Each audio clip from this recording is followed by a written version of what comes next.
Hello, my name is Gregg Braden, and the very first thing I want to do is just thank you from me to you for taking the moment to click on this file to check out what this summit is all about. You know, the information that you're seeing in this summit, it's interesting, but it's more than interesting. It's more than just philosophy. We're talking about discoveries that help you to change the way that you think of yourself, to change the way you think about your relationship to the world, to other people, to your body, to help you deal with the changes that we're seeing in the world in a really, really healthy way.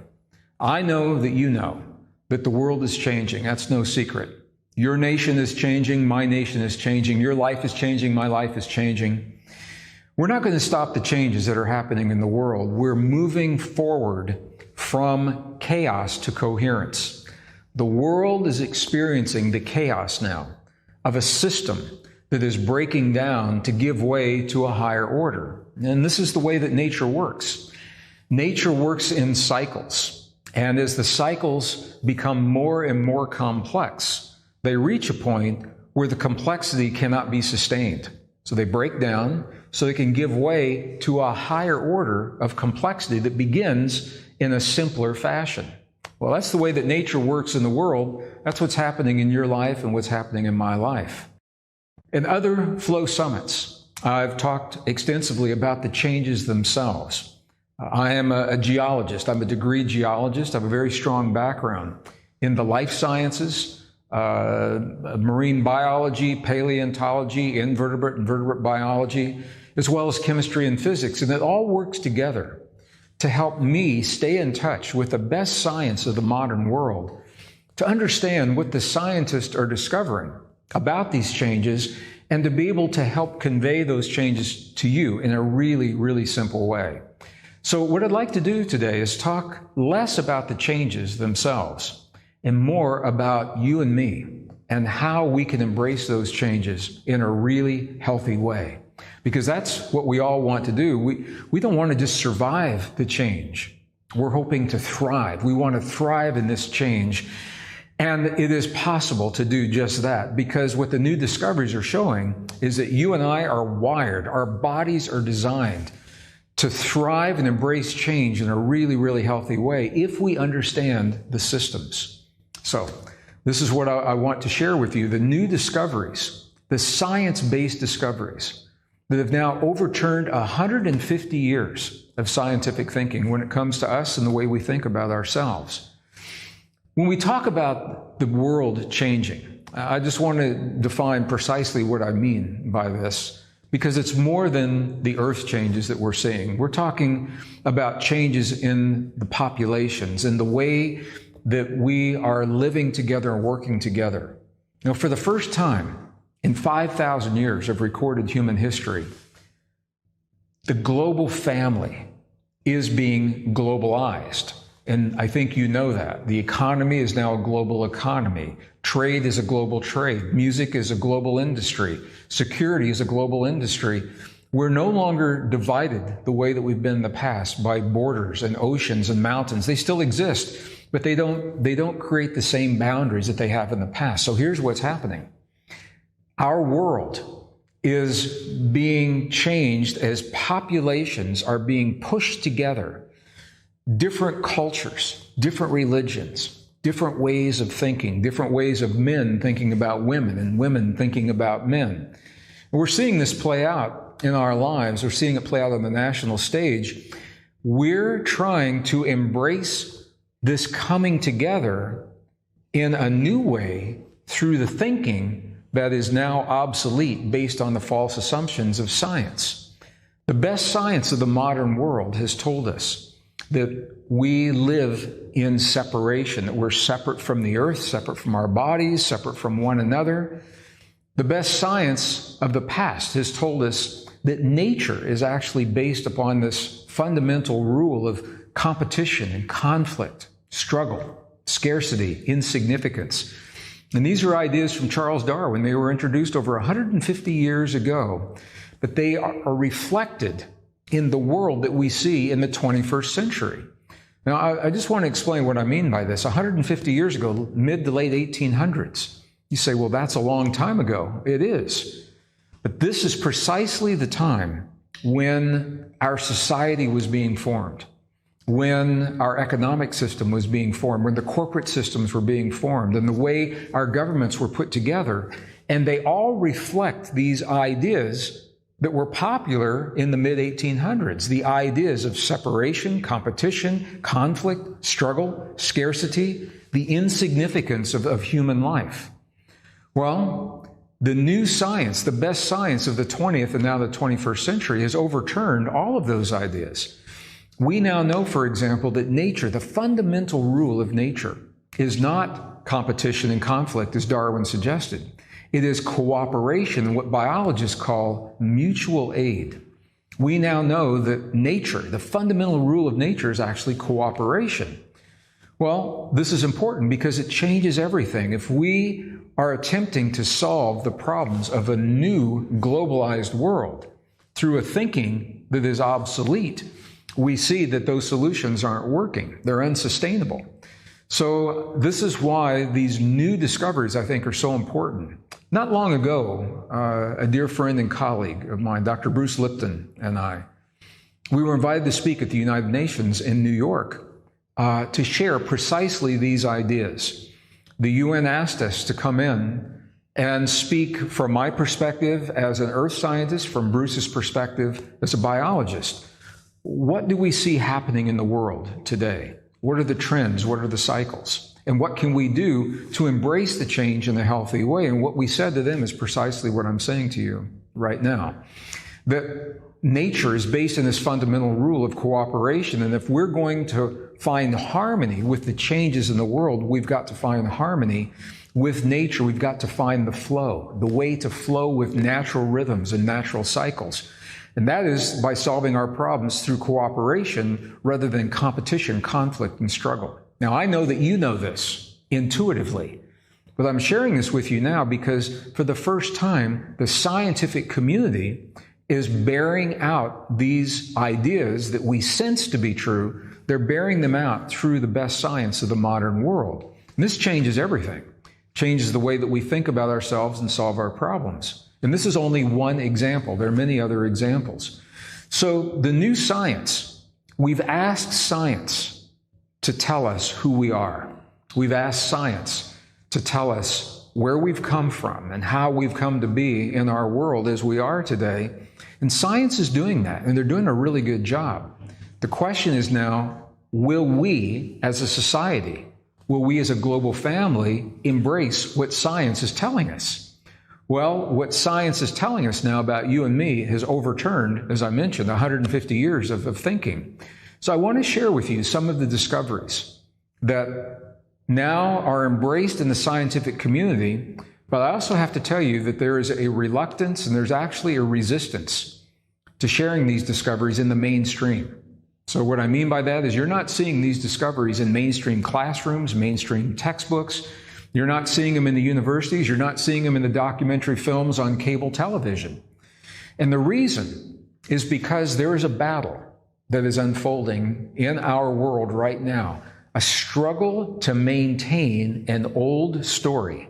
And that story is called the standard model of creation, the standard model of the cosmos, the standard model, physics, the standard model of human biology. The new discoveries no longer support this old model. And this is where science is really struggling right now. So I'm sharing with you new discoveries based upon peer-reviewed science, but don't be surprised if you Google these discoveries if the Google reference does not support what you're hearing here, because this struggle is going on. So let's begin with the beginning. Who are we? Where do we come from? There's an American author. His name is Scott Turow. And he said something that I think is so beautiful, and it's so powerful, and it's so true. Scott Turow says, who are we but the stories we tell ourselves about ourselves and believe? So it's not enough just to tell yourself the story. What is the story that you actually believe? Well, you and I are steeped in a story based in the false assumptions of obsolete science. It's 150 years old.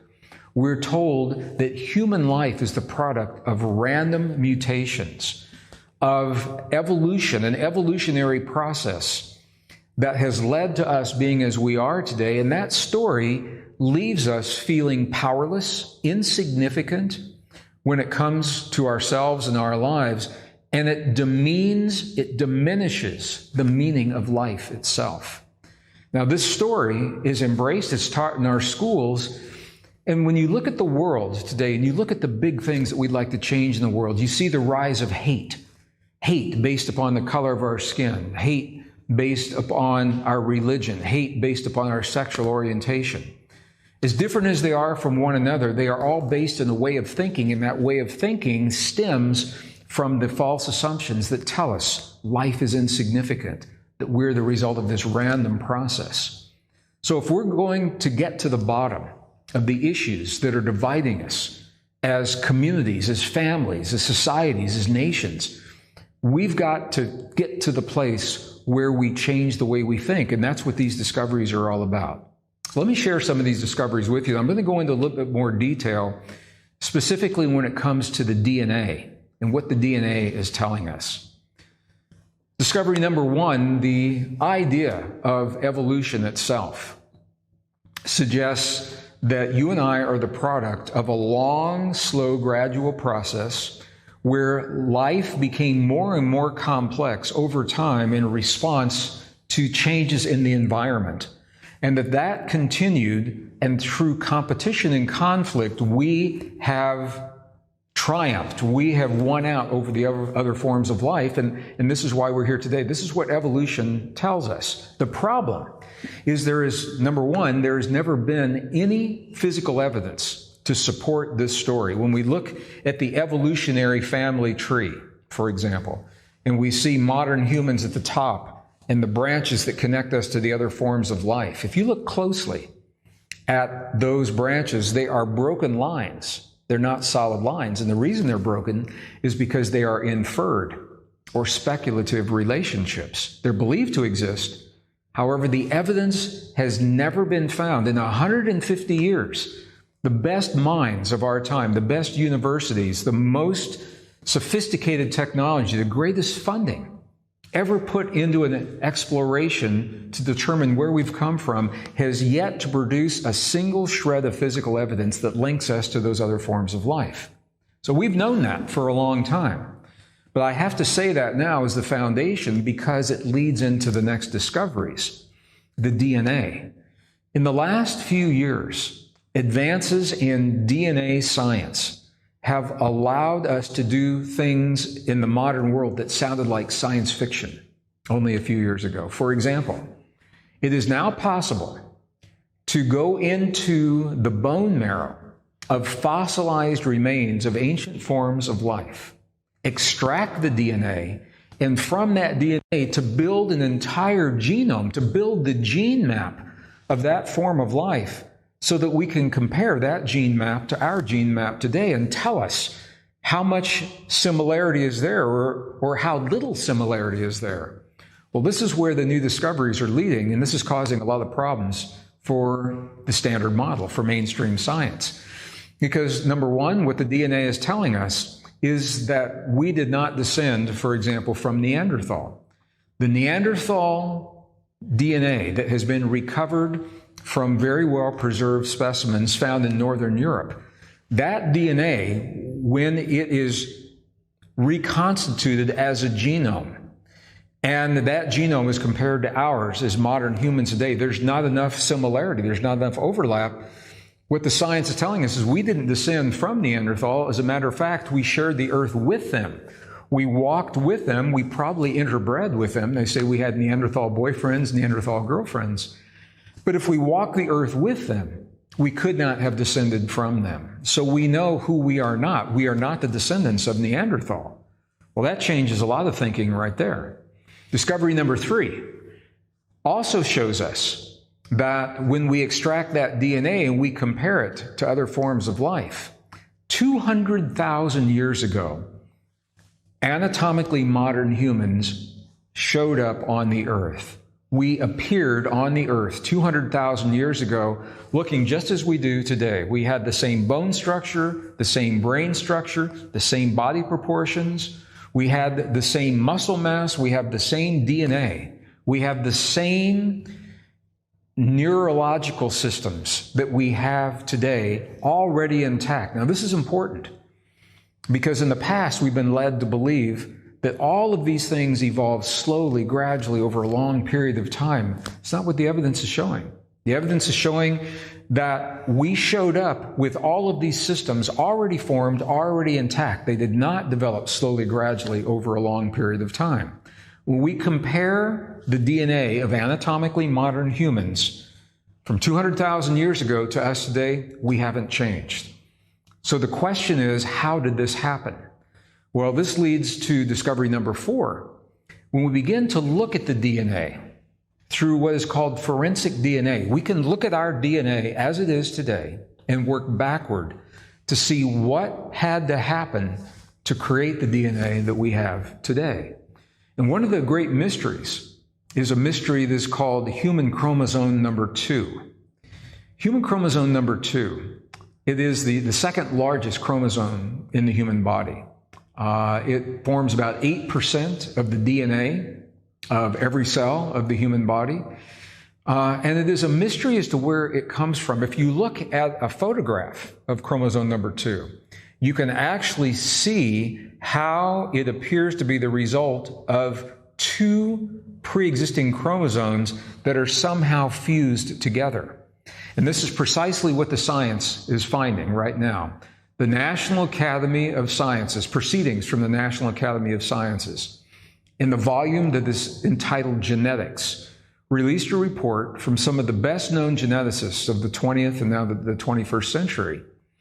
And when it comes to human chromosome number 2, they're telling us that our chromosome number 2 is the result of what is called an ancient fusion of 2 pre-existing chromosomes, what are called ancestral chromosomes, and that the fusion happened in a very, very precise way. And I'm going to go into a little bit of detail on this because I want you to see how special you are. I want you to see how unique your DNA is, your human chromosome number 2. I want you to see what is different about your DNA than from any other form of life. So I'm going to just take a little bit of time to share this with you.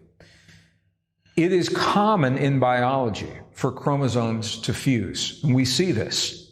However, the way that this typically happens is that there will be 2 chromosomes, and for some reason there will be a break in the chromosomes. It could be an environmental toxin that causes the break. It could be radiation from a nuclear reactor. It could be a radiation from the sun. It can be a chemical signal, but for some reason, those 2 pre-existing chromosomes, there's a break. And part of that chromosome is absorbed back into the body, and what remains fuses together to create a new chromosome. Okay, now this is something that we do see happening commonly.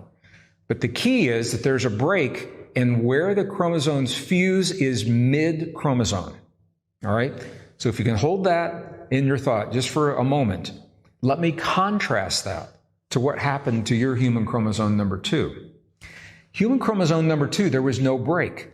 There were 2 pre-existing chromosomes, and at the end of every chromosome is a special piece of DNA that is called the telomere. Now, the telomere you've probably heard about in terms of longevity and anti-aging. The telomeres are very specific pieces of DNA that protect the rest of the chromosome from damage when the cell divides. When we're young, we have about 8,000 base pairs of the telomeres, and as we progress through our lifetimes, typically we have less and less and less, and there are things that we can do to change that. But here's why I'm sharing this.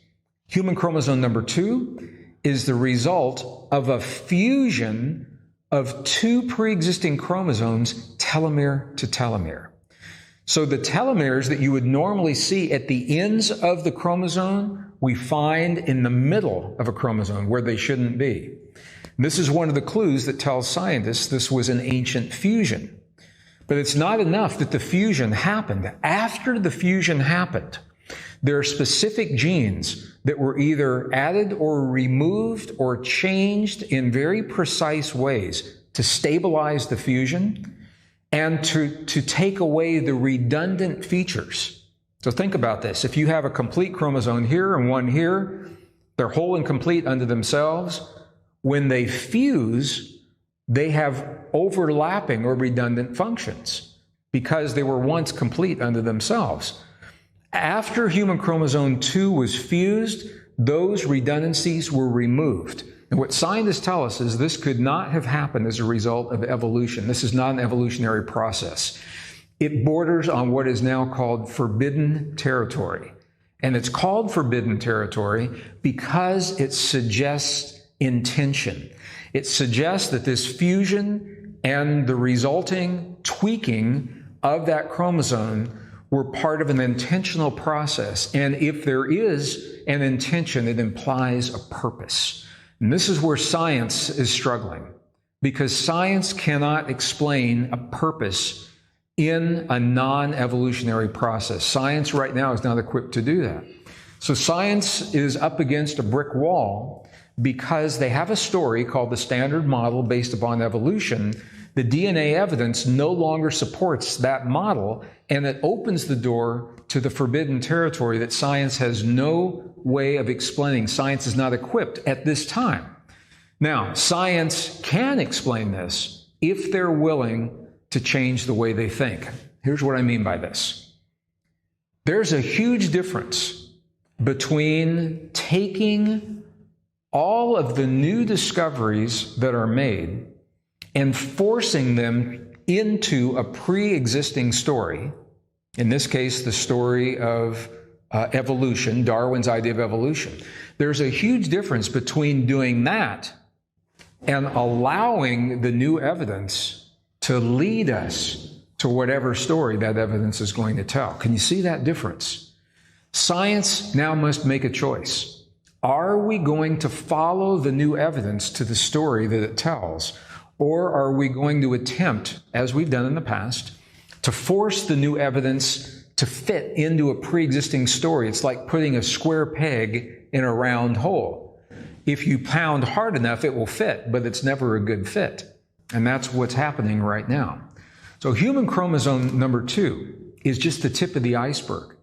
It is one example. There are other examples. Human chromosome number 7 is a perfect example.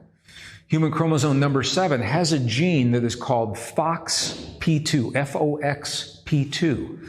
This is a very, very important gene because it is responsible for our ability to create complex speech, our ability to sing like no other form of life can sing. For 75 million years, all primates, including us, or our precursors, had FOXP2 genes. Okay, and they never mutated until 200,000 years ago. Exactly 200,000 years ago, exactly when we appeared on Earth, exactly when human chromosome number 2 was fused at the same time, the FOXP2 gene, there was a little switch in 2 DNA letters that occurred only for humans. It occurred in no other primates, no other form of life. And that switch linked our tongue and our jaw and our brain together in a way that gives us complex speech, like no other form of life. So these are 2 examples. 200,000 years ago, something happened. Scientists don't know exactly what it is. But whatever it is, it produced us. And we appeared fully enabled, fully intact with all the potential that we have today. It was already there. It didn't develop, it didn't evolve slowly, gradually over this long period of time. So as a scientist, I'm fascinated by the fact that it happened so quickly. But where this leads me, and what I want to say to you, is that it has given us a potential, extraordinary potential, that sounds like almost mystical possibilities of self-regulation of our biology, self-regulation of our bodies. when we understand how this nervous system is put together, how the heart and the brain work together, how the FOXP2 gene has given us this ability for complex speech. Human chromosome number 2. I began talking about it because of the significance that it gives to our lives. Human chromosome number 2 is responsible for the neocortex, the 6 layers of the neocortex that humans have, no other form of life have, the way that we have.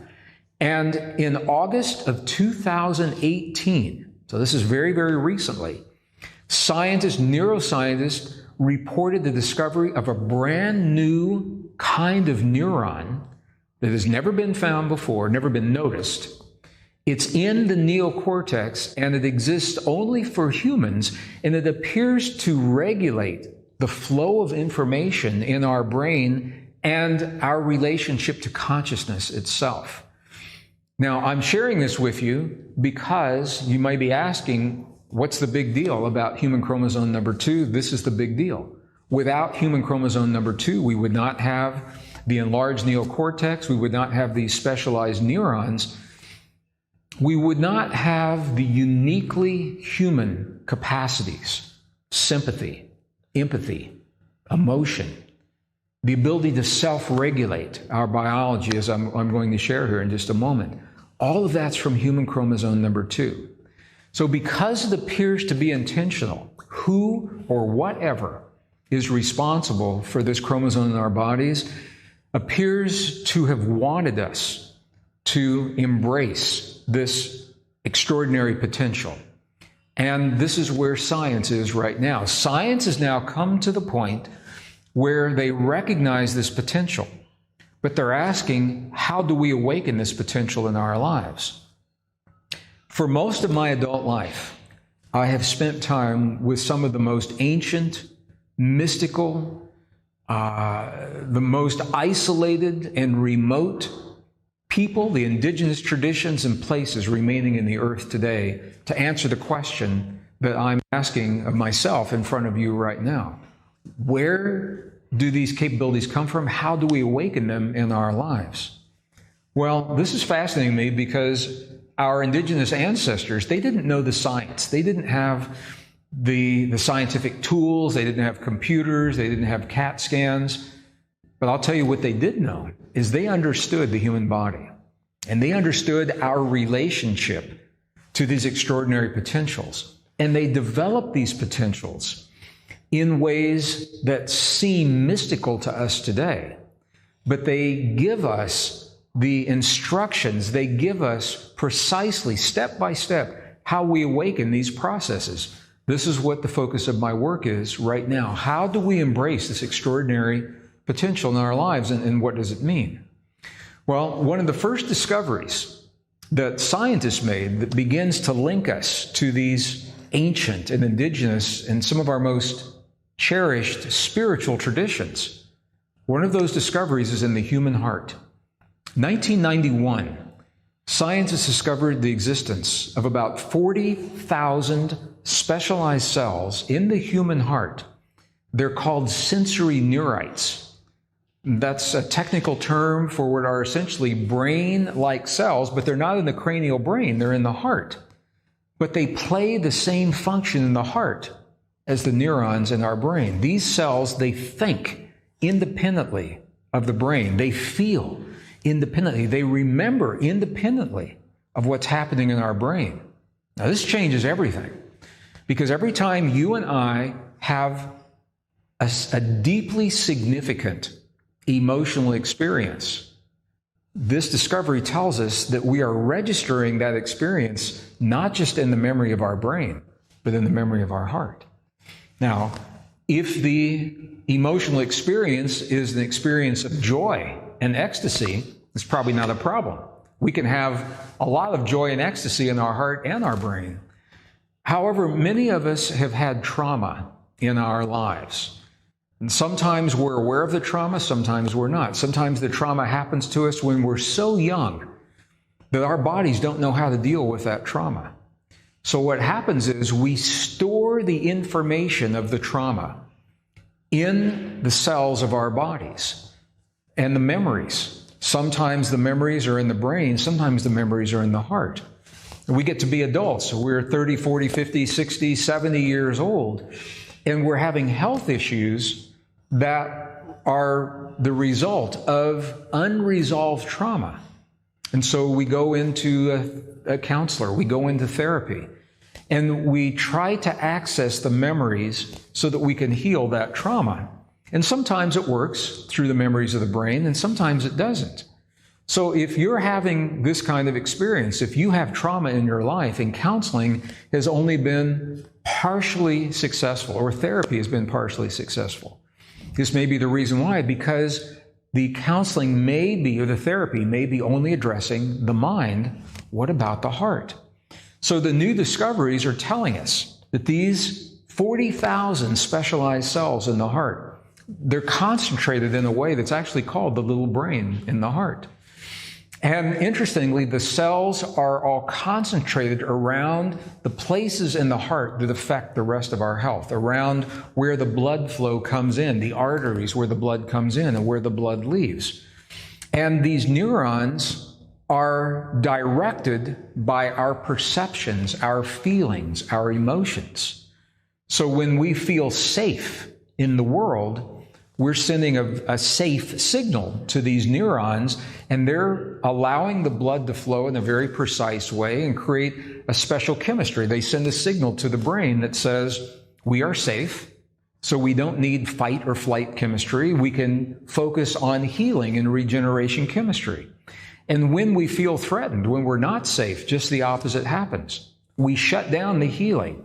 We shut down the growth. We shut down the regeneration because we're focused on safety, on fight or flight. Well, if you have unresolved trauma and it is underlying a subconscious memory, and you don't know that, and you are constantly in fight or flight subconsciously, this helps to understand where some of the illness and where some of those patterns of disease come from.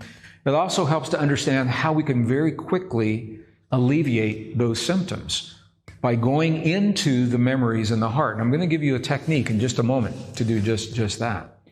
But this is where some of the new discoveries are coming from. So the discovery of 40,000 neurons in the heart, that's an important discovery. The next piece is that once scientists found these 40,000 neurons in the heart, what they began to recognize very quickly is that it is possible to harmonize the neurons in the brain and the neurons in the heart. So think about what I'm saying here. These are two separate organs, but it's possible to harmonize them into one potent system. No other form of life can do this on demand like you and I can. We're the only form of life that can consciously, in a moment in time, sit down and say, in this moment, I choose to harmonize these two vital organs in my body into a single system that may serve me. When we harmonize the heart and the brain into a single system, all kinds of benefits are available to us.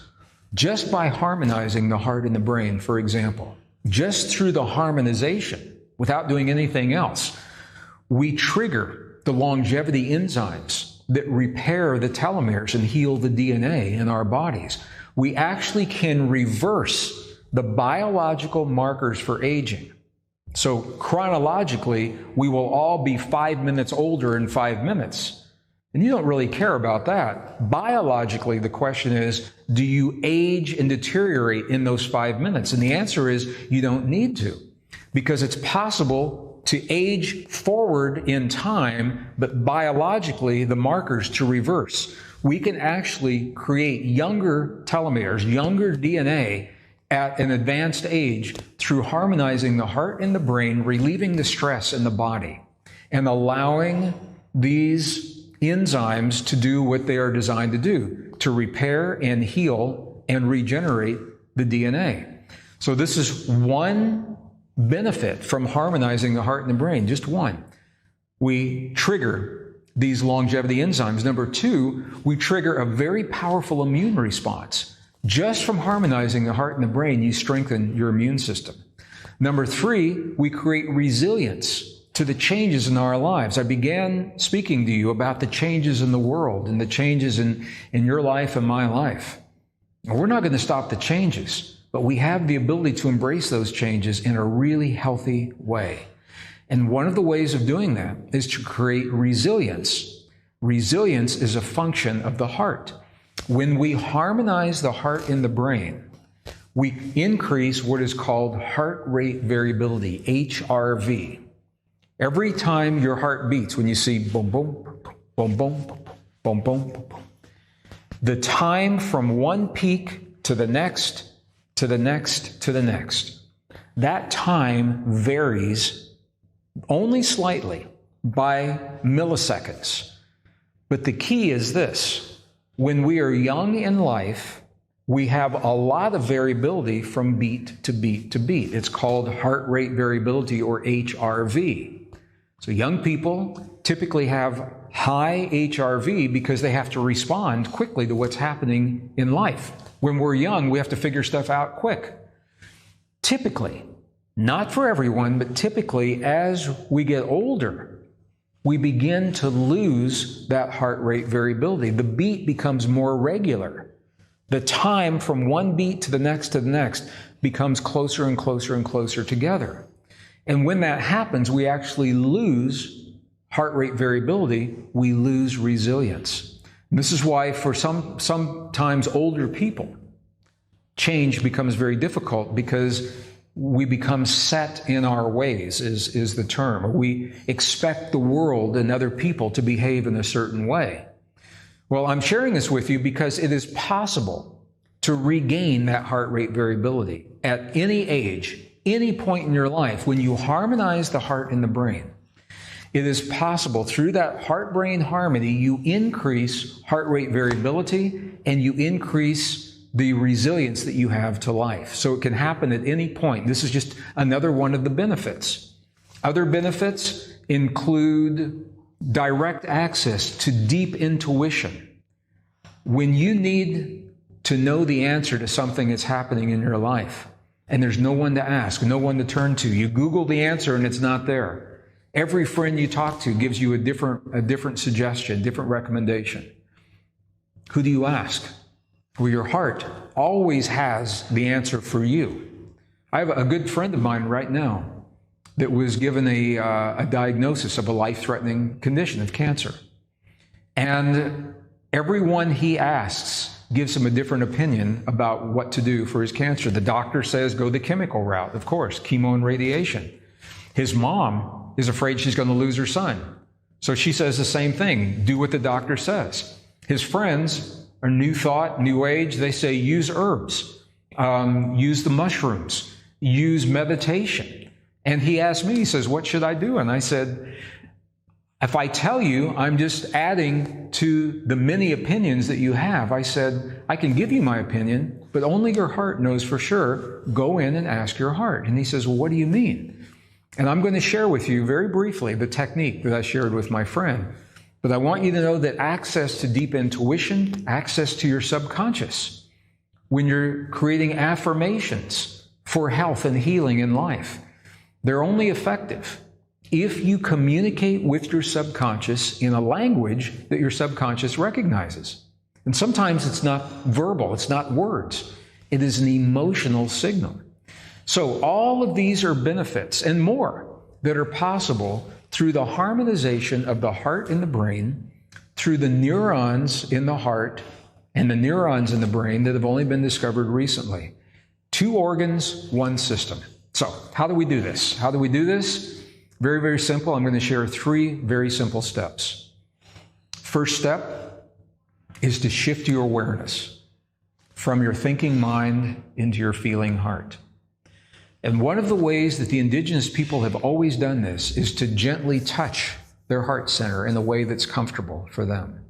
You see the Buddhists doing this, actually putting a pressure right into their heart, just a gentle pressure that keeps pulling their awareness to this place, because your awareness will always go to the place where you feel the sensation. You see people in the Middle East use a full palm, just like this. Or in the Mayan jungle, they will greet you in the morning with a full palm. In the ancient Christian, the original Christian traditions, they would make a big cross right over the heart. This is the reason. We're drawing attention to our heart center because your focus will always go to the place where you feel the touch. So your first step is gently touch your heart center in a way that's comfortable for you and allow your awareness to move from your mind to the place where you feel that touch. And it's probably best to close your eyes when you do this, because when you close your eyes, you send a signal to your body that you're moving from an awareness of the world around you to an awareness of the world within you. So we close our eyes, allow our awareness to go to the place where we feel the touch. That's the first step. The second step is to shift our breathing just a little bit slower than usual, and whatever that means for you. I want you to be comfortable when you do this. Not exaggerated, but just a little slower than you would normally breathe. Here's why this is important. Because when you slow your breath, that sends a second very powerful signal to the body. And it tells your body, in the slower breath, it tells your body that you are in a place that is safe. And when your body feels safe, there's a shift in chemistry. It's a signal to the parasympathetic nervous system that you no longer have to prepare to defend yourself for fight or flight. So the stress hormones are alleviated, adrenaline, cortisol, things like that. And this opens the door to the healing process. The energy can go into the healing and the regeneration rather than the fight or the flight, just by slowing the breath. So that's the second step. It's why it's so important. And the third step is the step that actually links the heart and the brain together energetically. And it is the step that invites you to create an emotion to the best of your ability. Scientists have found that if you can create one of four possible emotions, the emotion of gratitude, the emotion of appreciation, care, or compassion. The Buddhists use compassion very, very effectively. And what the science has found is that compassion actually kicks in an even higher brain state into what is called the gamma range. So compassion is a very, very powerful key. So if you can feel one or some combination of those four experiences, gratitude, appreciation, care, or compassion, if you can feel that as if it's coming from the place where you're breathing, as if it's coming from the place where you're touching, as if it's coming from your heart.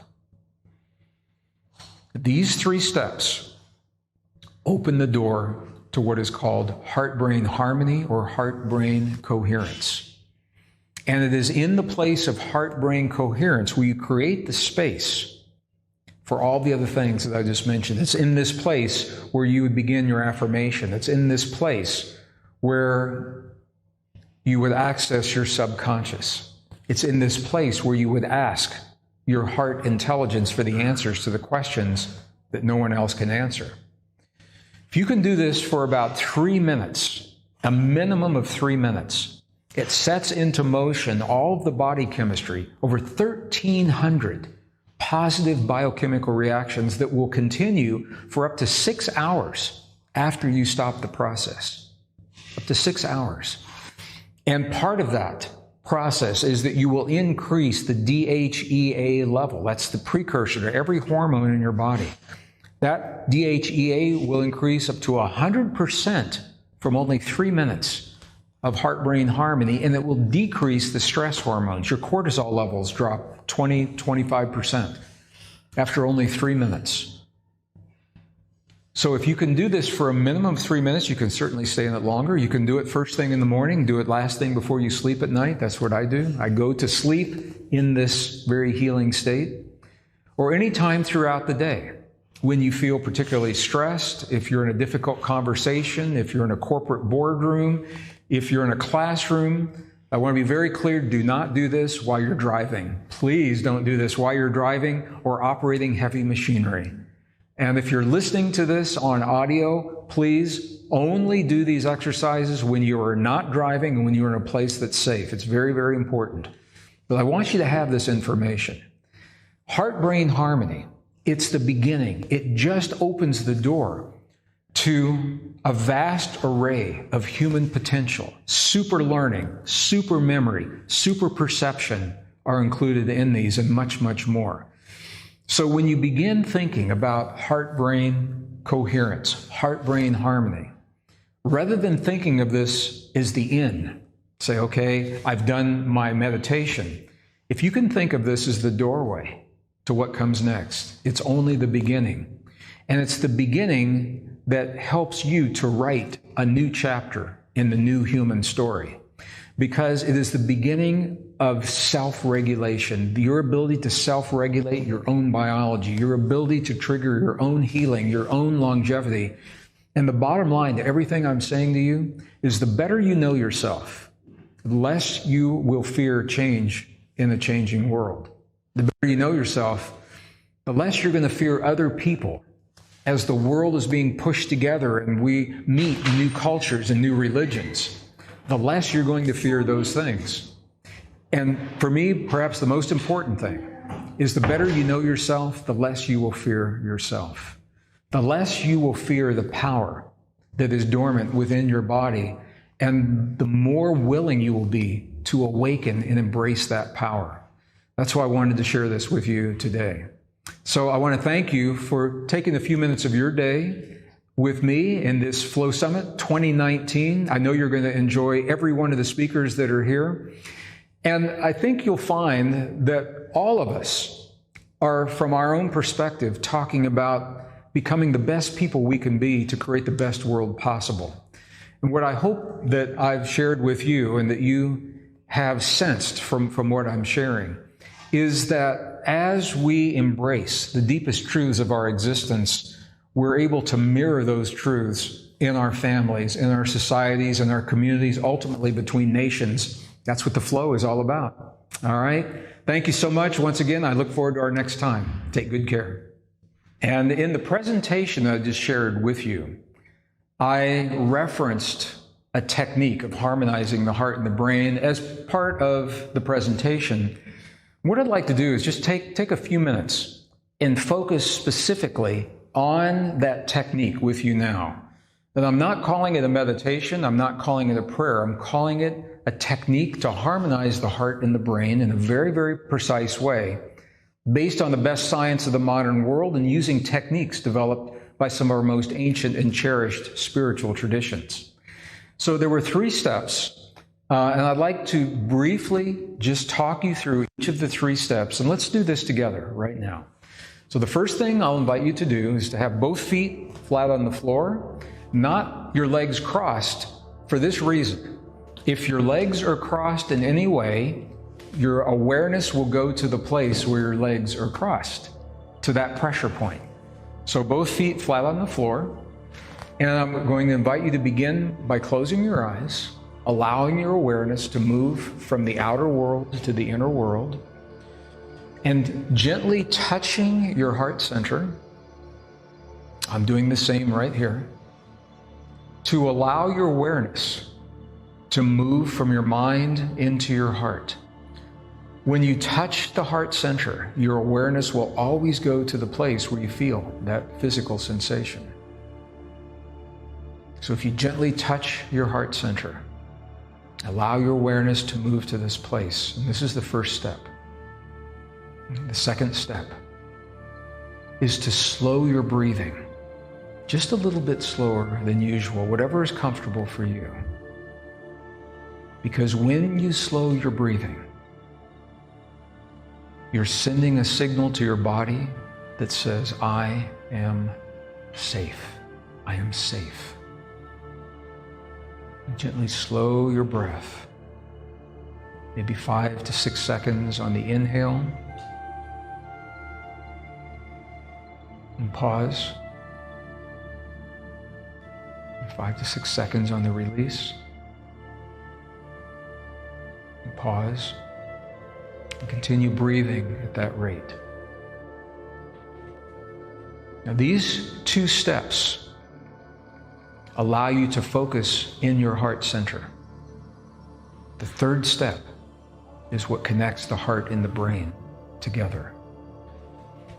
And in this step, I invite you to feel the feeling.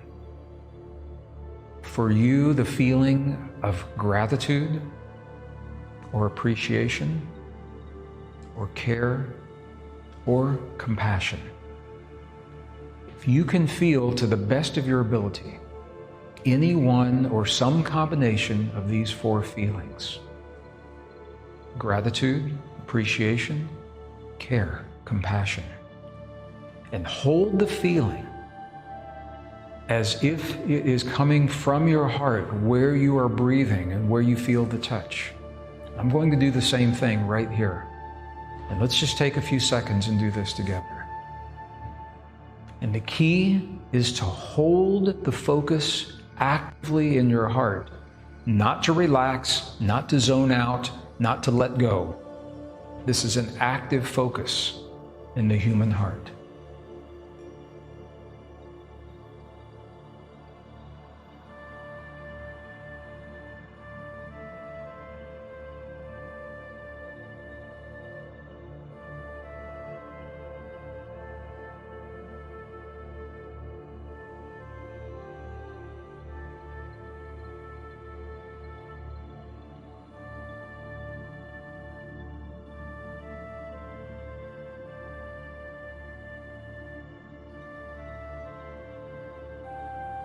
And now if you'll take one more breath and inhale